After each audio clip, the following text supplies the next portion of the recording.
Salut, c'est Marie Fouque. Vous écoutez l'Eurovision, une institution, un podcast inédit qui retrace l'histoire du concours.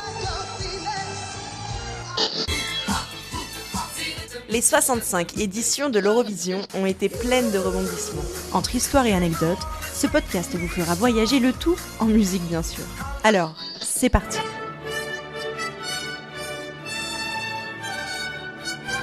Moi, ce que je veux, c'est écrire des histoires qui arrivent jusqu'à vous. Et non, ce n'est ni Piaf, ni Barbara. Enfin si, c'est Barbara, mais Barbara Pravi. Barbara Pravi ne vous dit peut-être rien, et pourtant. Après avoir incarné le rôle de Solange Duhamel dans la comédie musicale Un été 44 en 2016, elle sort son premier EP. C'est alors avec son titre Pas grandir qu'elle assure la première partie du chanteur Florent Pagny.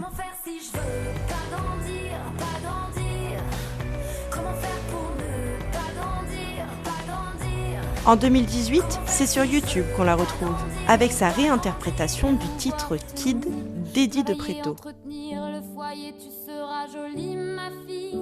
Ta silhouette, sa minceur, l'esthétique, les figures imposées, les dictates, le verdict. Il faut être belle pour... Un an plus tard, elle réécrit Note pour trop tard d'Orelsan. La vidéo cumule aujourd'hui 4,3 millions de vues sur YouTube. Apprends à faire avec. Rien n'est acquis, vraiment. Mais n'oublie pas d'être une femme avant d'être une maman. Pense à ton arrière-grand-mère qui pouvait pas décider, même pas divorcer, à peine respirer. Fais pas l'enfant gâté, rien n'est jamais gagné. Écoute. Au travers de ses chansons, Barbara Pravi dévoile son engagement pour la cause féminine, notamment avec le titre Cher. Elle partage avec émotion son expérience face à l'avortement. C'est bouleversant. Barbara, vous êtes sûre ? On t'explique la vie, autour ça s'agite.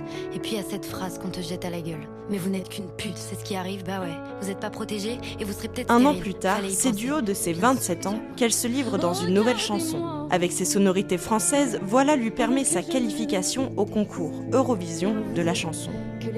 Bonne nouvelle, aujourd'hui elle occupe la 2e place des bookmakers. Les Français pensent plus que jamais à la victoire. Et je pense que vous comprenez pourquoi. Dans tous les cas, on en sera sûr le 22 mai.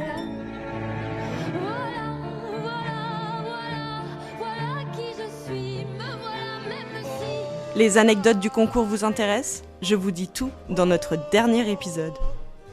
Merci d'avoir écouté l'Eurovision, une institution, un podcast inédit qui retrace l'histoire du concours. Salut !